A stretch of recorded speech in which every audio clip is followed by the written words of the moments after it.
Good evening everyone. Muli po, nagbabalik ang inyong abang lingkod upang dalhin sa inyo ang salita ng Panginoon.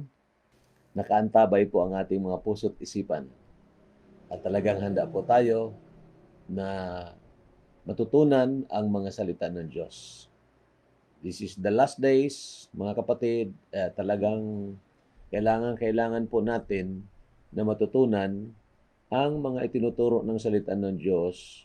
At hindi lang na matutunan yon na maging doktrina o maging basis ng ating pamumuhay, kundi ito ay maging pagkain po ng ating kaluluwa. Remember na ang approach po natin sa pag-aral ng salita ng Diyos, we are seeing the Word of God as not just a book of information, but a book of nutrition. And that's why kung tunay tayo na buhay, tunay tayo na ipinanganak na muli, then ito po ang pagkain ng ating kaluluwa. Ngayong gabi po, ang ating pag-uusapan ay itong tema natin, be ready to be a martyr for Christ. Maging handa na maging martir alang-alang sa Panginoong Jesucristo. So the last of the topic natin ito sa chapter 4. So ang salitang martir siguro nakakatakot. Martir, ang ibig sabihin nito, maghihirap tayo talaga ng labis-labis na kahirapan up to the point of death. At ito ang nasa isipan natin ng martir. And so mga kapatid, I'd rather start with Acts chapter 1 verse 8.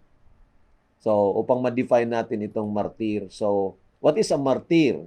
Ano ba talagang martir? Sa Acts chapter 1 verse 8, ito pang sabi, "But you shall receive power when the Holy Spirit has come upon you, and you shall be witnesses to me in Jerusalem and in all Judea and Samaria and to the end of the earth." Alam natin ang kausap ng Panginoon sa panahong ito o sa time na yon, ang kausap ng Panginoon, particularly ang 11 disciples. At itong 11 ay nakasaksi sa mga milagro ng Panginoon, kapangyarihan ng Panginoon, at nakarinig ng mga katotohanan mula mismo sa bibig ng Panginoong Jesucristo, at nakakita rin ng dinaanan ng Panginoon na nakakapangilabot na kamatayan sa cross. However, nakita rin nila ang kapanalunan ng Panginoon sa kamatayan. Sila mismo ay nakausap, nakasama, nakadaupang palad, ika nga, ang Panginoong Jesucristo after the resurrection. At ngayon, they are really very eager to know kung kailan darating ang Panginoon para i-establish ang kanyang kaharian. And so, they are Jews and they're looking forward for that millennium na kung saan maghahari nga ang Panginoon. Pero ang sagot ng Panginoon, it's not for you to know the times and the season. And then sinabi niya ito, "But you shall receive power when the Holy Spirit has come upon you, and you shall be witnesses to me in Jerusalem and in all Judea and Samaria and to the end of the earth." Medyo ang sa translation sa King James Version, medyo may salita doon eh. "But you shall receive power when the Holy Spirit has come upon you, and you shall be witnesses to me both in Jerusalem, in all Judea and Samaria, and to the end of the earth." Yun ang medyo wala dito sa New King James. Yung salitang both.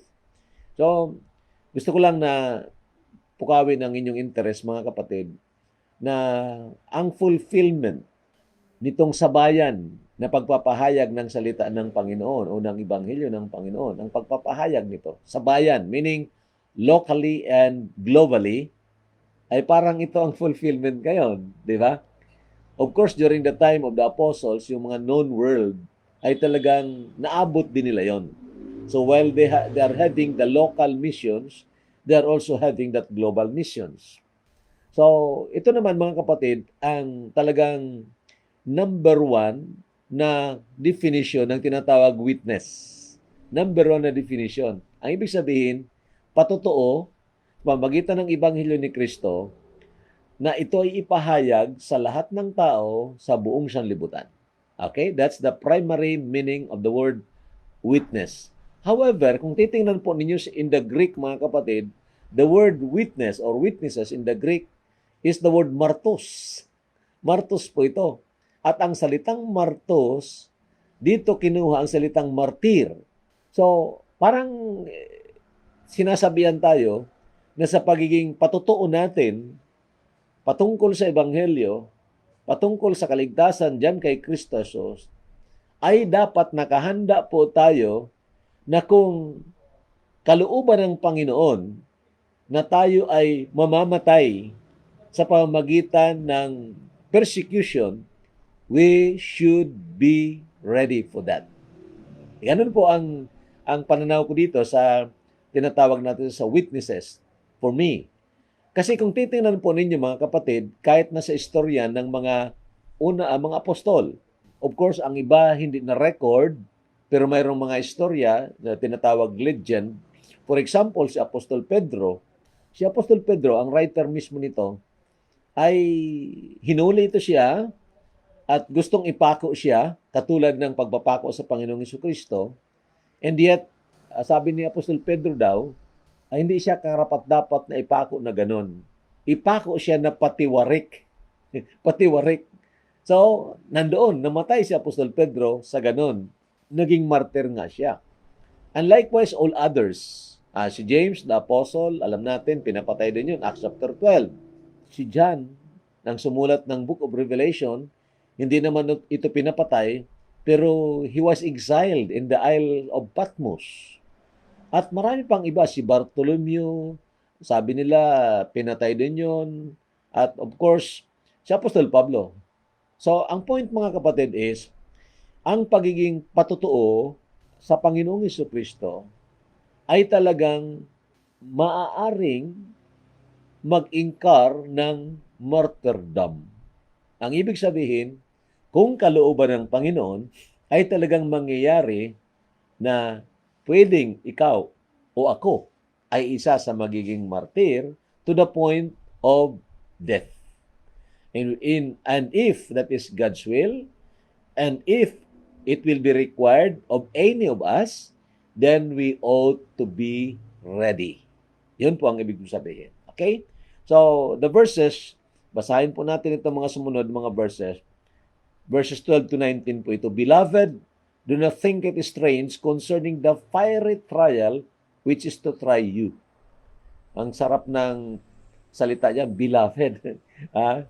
Mayroong fiery trial, pero sila beloved.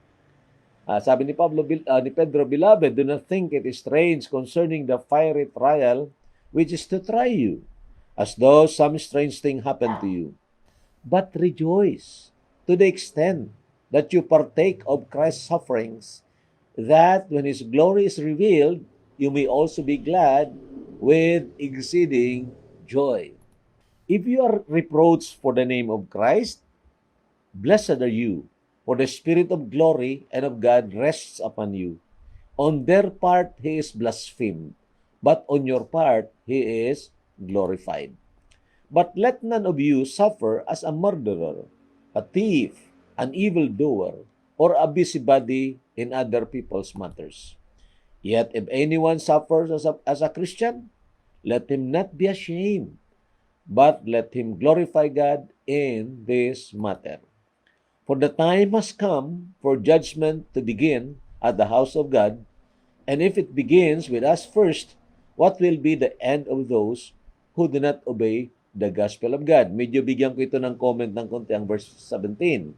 Now, marahil, si Apostol Pedro ang pinofocus dito, magsisimula ang pagpapalo ng Panginoon, paghukom ng Panginoon sa mga tao ng Diyos, particularly the Israelites. Yun ang tinutukoy niya dito, house of God, the oikos of God, not necessarily the building, the oikos, the family of God. And if it begins with us first, sabi niya, what will be the end of those who do not obey the gospel of God? I-focus ko ito mamaya, mga kapatid. Now, if the righteous one is scarcely saved, where will the ungodly and the sinner appear? Therefore, let those who suffer according to the will of God commit their souls to Him in doing good as to a faithful Creator. So, medyo pagbulay-bulayan muna natin itong fiery trials. Fiery trials that is come or that will come upon us or upon the Christians sa context na sinasabi ni Apostol Pedro. Sabi niya, fiery trials that is to try you. Fiery trials.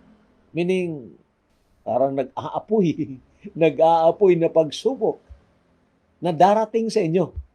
So, itong mga mananampalataya na pinasulatan ng Diyos kay Apostol Pedro ay talagang nakakaranas na ng mga, mga pagsubok. At chapter 1 na nabasa na natin yan, na sa gitna ng grabe na pagsubok na yon, trials of their faith, na-experience nila ang kagalakan na mula sa Panginoon. Grabe po talaga yon. Pero may sinasabi dito si Apostol Pedro na may darating pa. At marahil may kunting hula po ito sa futuro. Okay? So I think what we need now is we try to read history. Magbasa tayo ng history. So we start with Flavius Josephus. Si Flavius Josephus, mga kapatid, historian po ito, isang Hudyo na historian na hindi po siya nag-embrace ng Christianity. Judaism pa rin ang sa kanya. And then sinulat, marami siyang aklat, pero sinulat niya ito, The Wars of the Jews, book number 6. At ito ang paghukom ng Panginoon sa Jerusalem, Gusto natin basahin ang description po dito. Sabi dito, so the Romans, being now become masters of the wars, they both placed their ensigns upon the towers and made joyful acclamations for the victory they had gained, as having found the end of this war much later than its beginning, hardly believed. So ito ang panahon na ang Jerusalem ay talagang nasakop na, na-conquer na ng Roman Empire. During the time of si Domitian, Nero, yung Roman Empire, Roman Emperor, and then sa pamuno ng general niya na si Titus. Okay, so the Romans being now become masters of all of the wars, meaning nanalo na sila. So itong nangyari, what they found to be true, but seeing nobody to oppose them, they stood in doubt what such an unusual solitude could mean. Meaning nang lumusob sila, parang walang kalaban. Bakit kaya? Parang tahimik na tahimik. But when they went in, numbers into the lanes of the city with their swords drawn, they slew those whom they overtook. So grabe, pinatay nila yung mga naabutan nila. Without mercy. Grabe, ano? Walang habag. And set fire to the houses where the Jews were fled. Ang mga bahay na kung saan tumakbo ang mga Hudyo doon, sinunog po nila ito. And burnt every soul in them, pati ang mga tao, and waste a great many of the rest. And when they were come to the houses to plunder them, they found in them entire families of dead men, and the upper rooms full of dead corpses, that is, of such as died by the famine. Grabe, no? Nang pinasok nila ang mga bahay, nakita nila doon sa upper room maraming mga patay. At ang pagkamatay ay dahil sa gutom. Because of famine. Kasi kinulong nila yung the whole Jerusalem Parang sinanksyon kung sa ating moderno na pagsasalita ngayon.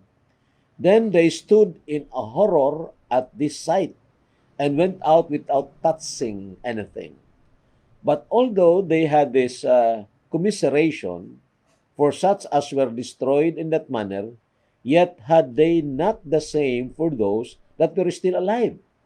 Bagamat meron sila ng parang pakikiramay, the word commiseration is pakikiramay, sa mga namatay na. Pero doon sa mga buhay pa, wala sila ng ganong sentimiento. Wala sila ganon ng pakikiramay o ng kalungkutan man lang. But they ran, sabi dito, but they ran everyone through whom they met with and obstructed the very lanes with their dead bodies. Grabe, ano?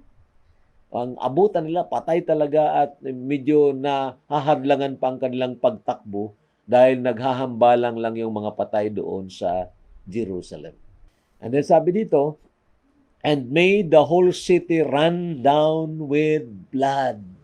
That is the great slaughter, mga kapatid, na nangyari noong 70 AD. To such a degree, indeed, that the fire of many of the houses was quenched with this men's blood. Grabe! Ha? Ang description ni Josephus. Ang nasusunog na mga bahay, ang pumawi ng apoy doon, ang dugo mismo ng mga martyrs na ito o ng mga Hudyo na ito. Grabe, no? There was a great slaughter. Anyan na mga kapatid, baka ito ang tinutukoy o inihuhula ni Apostol Pedro that judgment will start in the house of God, the people of God. At nangyari ngayon, ang 70 AD, mayroon tayong preaching dyan. Kung medyo balikan po ninyo, maganda po yun, may history po yun, ng mga tunay na mga Hudyo, bago pa man nangyari yung Jerusalem siege, ang karamihan sa kanila nagsitakas papunta ng Africa. Kasi doon din pumasok o pumunta ang mga Hudyo sa panahon ng persecution ni Antiochus Epiphanes. That's about several hundred years bago pa dumating ang Panginoon Kristo. And so, they joined their kinsmen doon sa Africa. Ang mga nanirahan dyan sa Hudyo, simula noon hanggang ngayon, hindi po yan tunay na mga Hudyo. Peke po yan sila. Si Parvik Diyos yan, hindi yan mga may rasa o galing kay Jacob, Israel. Hindi. Kundi ito ay nag-embrace lang ng Judaism. Ito ang sinasabi ng Revelation chapter 2 verse 9, nagpapanggap na mga Hudyo, pero hindi naman tunay na mga Hudyo, kundi sinagoga ni Satanas. O, pinaniwala tayo na yan ang mga tunay na Hudyo, hindi po yan. Sinagoga nga ni Satanas. Pero pinaniwala tayo, nung isang araw lang nakita ko, nag-rally, mga LGBT doon sa Israel. And they claim that they are the people of God. Grabe. Ano kayo? So mga kapatid, ito po ang judgment. And of course, alam natin na may final judgment din, of course, sa kanila. Now, tingnan naman natin itong isang aklat, Facts Book of Martyrs, page 77 and down. Ito ang pagkasulat. May ilan lang dito na basahin natin. Actually, itong time ng yung Bartholomew Massacre. Sabi dito, at Lyons, that is part of France, 800 were massacred. Here, children hanging about their parents, and parents affectionately embracing their children, were pleasant food for the swords and bloodthirsty minds of those who called themselves the Catholic Church. Ito yung sinasabi ko sa inyo nung isang araw. The great persecution na nangyari nga po sa mga mananampalataya. Diyan sa France, grabe yan ang pinatay during the time. And then, ito pa, here, 300 were slain in the bishop's house, and the impious monks would suffer none to be buried. Ang ibig sabihin, hindi nga sila inilibing. 300 of them. Grabe. Now, ang Bartholomew Massacre sa Paris, mga kapatid, mayroong sa archive ng Vatican, itong sabi, Bartholomew's Day are painted, nakapintura pala, in the Royal Saloon of the Vatican at Rome with the following inscription, Pontifex Coligni Nisem Probat. Latin po yan. Nang ibig sabihin, the Pope approves of Coligni's death. Si Coligny, leader po yun doon ng mga Protestants at pinapatay nga po. So makita natin mga kapatid na there was really that great persecution of Christians. Nabanggit ko na po sa inyong iba. Yung Huguenots, yung mga followers ni Calvin na pinapatay din. And then of course, ito pa, this horrid butchery was not confined merely to the city of Paris. The like orders were issued from court to the governors of all the provinces in France, so that in a week's time, about 100,000 Protestants were cut to pieces in different parts of the kingdom. Page 80 po ito ng Facts Book of Martyrs. Anyway, downloadable naman yung aklat na yun. I-download ninyo, basahin nyo. So, ang sinasabi ko po mga kapatid, na mayroon talaga ng grabe na persecution and the Christians there gave their lives for the sake of the Lord. Nagpatotoo sila, karamihan sa kanila, pinapatay. Grabe po yun mga kapatid. And it may happen to us. It may happen to us. Malay natin, baka padaanin tayo ng Panginoon dito sa tinatawag beginning of sorrows eh. Ito na nga, beginning of sorrows na nga ito. At baka bago mag-rapture, ay padaanin tayo sa, parang prelude to that great tribulation. Oh, grabe yun. Kasi ang Bible naman nagsabi, when they shall say peace and safety, then sudden destruction shall come and they cannot escape. So meaning, mayroong trouble muna. At may magsusolve ng trouble. Magsolve ng trouble, antikristo yon. Sabi, tapos na, peace and safety na ngayon. Then, sudden destruction will come. Anyway, pasok tayo dito mga kapatid sa how are we to respond? Paano tayo mag-respond ngayon? Kasi, yun ang mahalaga eh. Oo nga, tinatawag tayo ng Panginoon na maging patotoo, witnesses, in that primary sense of, witnessing the gospel to them through our lives and through our lips. But also, we might be required, mga kapatid, na ihandog ang ating mga buhay bilang mga martir alang-alang sa Ebanghelyo ng Panginoong Jesucristo. How are we to respond? So, the Apostle Peter sabi dito, with rejoicing. Rejoicing. So, magtatanong tayo, bakit? With rejoicing? Bakit? Of course, first, we are counted worthy to partake of Christ's suffering. Dahil ibinilang tayo. Isa sa mga makaparte sa kahirapan o sa mga persecutions o pagtitiis ng Panginoong Jesucristo. Number 2, someday payday. That's why we can rejoice. Someday payday. Yun nga, sabi ko sa inyo, mayroong panahon na hatulan ang mga persecutors. Yung mga nang-api sa mga tunay na mananampalataya ay talagang parurusahan niya ng Panginoon. Walang makakataka sa kanila.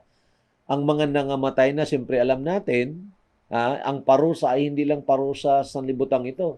Kasi sa sanlibutan ito, marahil, at hindi lang marahil, marami ang mga tunay na nagkasala ng api ng kanilang kapwa, pero hindi po nahatulan ng hukuman ng sanlibutan ito. Pero titiyakin ko po sa inyo, hindi sila makakalusot sa hukuman ng Panginoon. So someday payday. On the other hand, there is also that payday sa mga mananampalataya. When Christ will be revealed in His glory, He will also be glorified together with Him. Sabi ng Bible. Sabi ng Romans chapter 8, verse 17, if we suffer with Him, with Christ, we shall also be glorified with Him. If we suffer with Him, then we will also be glorified with Him. Sabi ng 2 Timothy. So, mayroon talaga ng time for glorification. Someday, lahat ng mga mananampalataya na marahil hindi man nagbuwis ng buhay pero nagsipaglingkod sa Panginoon, taimtim sa puso, then hindi po mawawala ang gantimpala sa kanila. So, someday payday. And of course, the last is the Spirit of glory is on us. So, meaning, ang mga tunay na mananampalataya, makakapag-responde, they can respond with rejoicing in this kind of fiery trials because the Spirit of glory is in them. Nandyan po sa atin. And the Spirit of glory is strengthened our spirit, and so it changes us from hating the persecutors to praying instead for them. Mga grabe yan mga kapatid. Hindi yan pang-tao na ugali. It's really divine. It's really divine. Sabi pa nga is to forgive is human, or rather to break even with one who persecute you is human. Natural daw yon. Kung gantihan mo daw ang gumawa sa'yo ng kabutihan, gantihan mo ng masama, that is devilish. Diabolical. Ginawan ka na ng mabuti, tapos gawan mo ng masama. Diabolical daw yon. Pero kung ginawan ka ng masama at gantihan mo ng masama, ay sa tao daw yon. That is human. Pero ginawan ka ng masama, gantihan mo ng kabutihan, that is divine. At yun ang mga tunay na mananampalataya. Because the Spirit of glory is on us, then we can respond with rejoicing. Okay? So, basahin natin ang mga talatang ito. 1 Peter 4:13. But rejoice, andyan na, to the extent that you partake of Christ's suffering. Oo nga, we are partakers of Christ's suffering.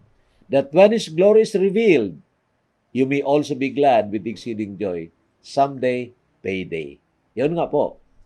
When Christ will be revealed in His glory, then we will receive the rewards of our devotion to Him, of our dedication to Him. Verse 14, if you are reproached for the name of Christ, blessed are you. Why? For the Spirit of glory and of God rests upon you.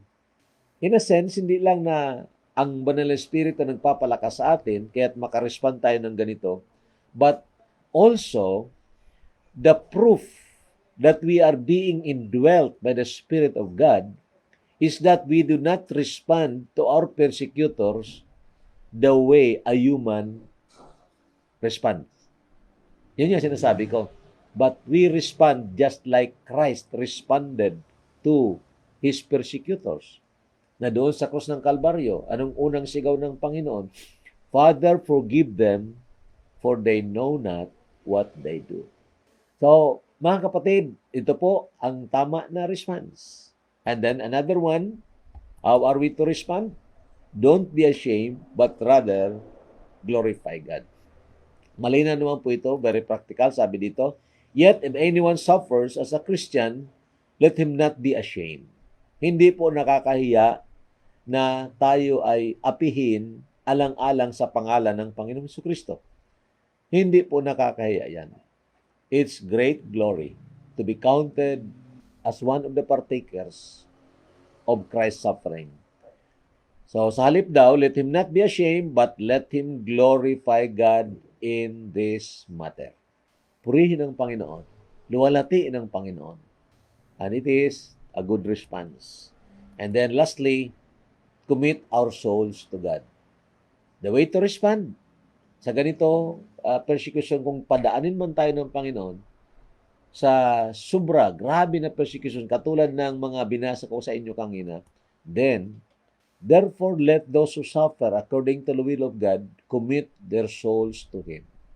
Ilagak natin ang ating buhay sa Kanya as to a faithful Creator. O nga, siyang lumikha sa atin, marunong siya, mas marunong siya kung ano ang ikabubuti natin, kaya't kung ano man ang mangyari sa atin, whether we die through COVID-19 or whether we die through persecutions because we are preaching the Word of God, because we are standing for the Word of God, whether we die in that kind or in that manner, mga kapatid, then it doesn't matter. Why? Our Creator, who is so faithful to us, planned it for our good. Okay? O nga, para shortcut na, madaling istorya eh. Graduate ka na agad, pasok ka na sa langit. Yan po ang, it is not a joke. This is real, the assurance of real Christian believers. Ha? Of course, takot lang kung minsan ang mga mananampalataya kung mayroon pang mga attachment sila sa sanlibutan ito eh. Mayroon silang attachment, parang natatakot mamatay kasi paano naman ito sila? Paano naman itong mga anak ko? Bakit? Mas marunong ka bang mag-alaga sa kanila kaysa Diyos? Di ba? So, I'm not saying na hindi natin, we're not concerned about our children, but rather, remember, ang sabi ng Panginoon, He who loves Father and me is not worthy of me. Meaning, greater priority natin ang kalooban ng Panginoon kaysa kung anong mga relationship natin sa sanlibutan ito. Okay? So, now, last na tanong, Are these responses possible? Posible nga ba ito? Nangyari nga ba ito? At kung mangyari sa atin, posible man na ganun din ang responses natin? Kay Apostol Pedro, nangyari yan. Nabasa na natin, napag-aralan natin. Apostol Peter and John, nakita natin how they responded to that persecution. So, sa mga mananampalataya, sa kasalukuyan, kung minsan takot nga tayo, pagtuya pa lang, natakot na tayo, mag-compromise na agad. Sana wag naman. Wag naman, ha? Sige. So, basahin po natin ito sa Acts chapter 7, 59 to 60. Dito naman si Stephen. And they stoned Stephen as he was calling on God and saying, Lord Jesus, receive my spirit. Then he knelt down and cried out with a loud voice, Lord, do not charge them with the sin. Binabato si Stephen, mga kapatid. Pero hindi na lumabas sa kanyang bibig ang pagsumpa sa mga taong bumabato sa kanya. Sa halip, sabi niya, Lord, do not charge them with this sin. Wag mong ibilang sa kanila ang nakasalanan nito. Wag mo silang hatulan. Grabe, no? Of course, ang ibig niyang sabihin is, bigyan mo sila ng pagkakataon na maligtas. And you know, the Lord, I believe, honored the prayer of Stephen. Alam niyo ang isa sa mga naligtas? Yung pinuno ng persecutors na ito, si Saul na naging Pablo. Basahin niyo yan, kaya makita niyo, yung namuno doon, si Saul, later on naging Paul at ginamit ng Panginoon widely sa pagpalaganap ng Ebanghelyo. So, grabe, no? So, yun ang response. Sabi pa nga ng isang quotation, the seed, or rather the blood of the martyrs became the seed of the gospel. Bawat mapatay daw noon na isang mananampalataya, 10 ang lumalabas na nagiging tunay na mananampalataya. Grabe, no? Do we really need that kind of persecution? Baka itulot pa ng Panginoon. Dahil ngayon, ang mga Kristiyano, ang mga mananampalataya, very relax eh. Very relax. Malayong-malayo sa tunay na espiritu ng mga tunay na mananampalataya doon sa Book of Acts. And that's why I'm quite worried. I'm quite worried about that. Kasi if you are, awaiting for the coming of the Lord, kung pwede lang na lahat ng mga mananampalataya ay mabigyan natin ng mapukaw baga? Mapukaw. Na hindi na paurong-sulong. Talagang yung urgency of commitment na pinag-preach natin kagabi, yun sana ang nandyan. The urgency of commitment. At sana nandoon po yan, mga kapatid. Now, I'll give you another example of the one that was martyred, si Polycarp. The first time I read this about Polycarp, mga kapatid, it breaks my heart. So, we'll try to read this. The martyrdom of Polycarp. And when Polycarp came near, the proconsul asked him whether he was Polycarp. On his confessing that he was, the proconsul sought to persuade him to deny Christ, saying, have respect to your old age, and other similar things according to their custom, such as swear by the fortune of Caesar, repent and say, away with the atheists. But Polycarp, gazing with a stern countenance on all the multitude of the wicked heathen then in the stadium, and waving his hands toward them, while with groans he looked up to heaven and said, away with the atheists. Then the proconsul urging him and saying, swear, and I will set you at liberty. Reproach Christ. Grabe, no? Pinapasumpa si Christ. Polycarp declared, 86 years have I served him, and he never did any injury. How then can I blaspheme my King and my Savior? Kung naman, talikdan natin ang Panginoon na kailanman hindi sa atin nagbigay ng anumang kasamaan dahil lang sa persecution, talikdan natin ang Panginoon. Si Polycarp, 86 years, sabi niya. Matanda na ito, ha? Tingnan nyo, pero Tingnan nyo ang magagawa ng pananampalataya. Ang biyaya ng Panginoon sa kanya. Hindi siya umurong. Sa halip, sabi niya, 80 and 6 years have I served him, and he never did any injury. How then can I blaspheme my King and my Savior? Sana ganun tayo, mga kapatid. Sana ganun tayo. Sana ganun tayo. Hindi tayo takot sa kung anong padaanin sa atin ng Panginoon. While he spoke these and many other like things, he was filled with confidence and joy. Puspos yan ng confidence and joy, and his countenance was full of grace. Then it seemed good to them that Polycarp should be burnt alive. Grabe, no? Susunugin ng buhay. But when he was about to fix him with nails, he said, "Leave me as I am, for he who gives me strength to endure the fire will also enable me, without your securing me by nails, to remain without moving in the fire." Anong nangyari? Doon sa stadium, tapos sigawan ng mga tao, sunugin niya ng buhay, sunugin niya ng buhay.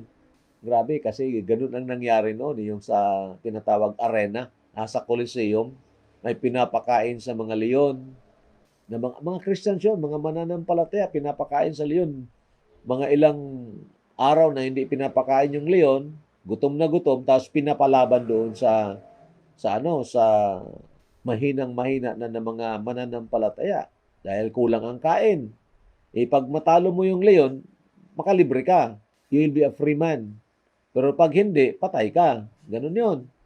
At nagiging yun, sa kanila, katuwaan po nila. Grabe mga wicked na mga tao, mga Romans po ito, mga kapatid. Ito po ang nag-persecute din sa mga Hudyo, mga Hebrew Israelites. Ito ang mga nagsakop at nag-exploit ng Africa. Yung slave trade, pag-aralan nyo yan, ang transatlantic slave trade. Sino ang nagpasasa ng kayamanan dyan sa Africa at nag-alipin sa mga Hebrew Israelites dyan? Europeans po yan, mga kapatid, I tell you. And so, ito ngayon, si Polycarp, sabi niya, tinambakan siya doon ng mga kahoy para sunugin na, at itatali na siya doon. Itatali siya. O ipapako siguro. Yung kamay niya, sabi niya, wag niyo akong ipako. Ang Diyos na nagbigay sa akin ng kalakasan para hindi ako masunog. Kasi sinunog siya, hindi siya nasunog agad-agad. Then he was, sinaksak na lang siya hanggang siya namatay. Then sabi niya, will also enable me without your securing me by nails. Hindi ako aalis dito. At nagsimula siyang manalangin, katulad ng panalangin ni Stephen. And then, of course, kinuha siya ng Panginoon. So mga kapatid, mga kaibigan, I'm telling you na maaaring padaanin tayo ng Panginoon sa ganitong sitwasyon. Ang tanong, will you be ready? Will I be ready? Na hindi lang maging patotoo, pamagitan ng didig at ng buhay, pamumuhay, kundi sa pamagitan mismo ng kamatayan. Na till death, hindi natin iiwan ang Panginoon na napakabuti po sa atin. I know, hindi po natin kaya yan. Sa ating sarili, manginginig siguro ang tuhod natin pag nasa ganong sitwasyon na. But I am very assured, mga kapatid, at the time na padaanin tayo ng Panginoon diyan, He will give us the grace. And His grace will sustain us. And I believe that.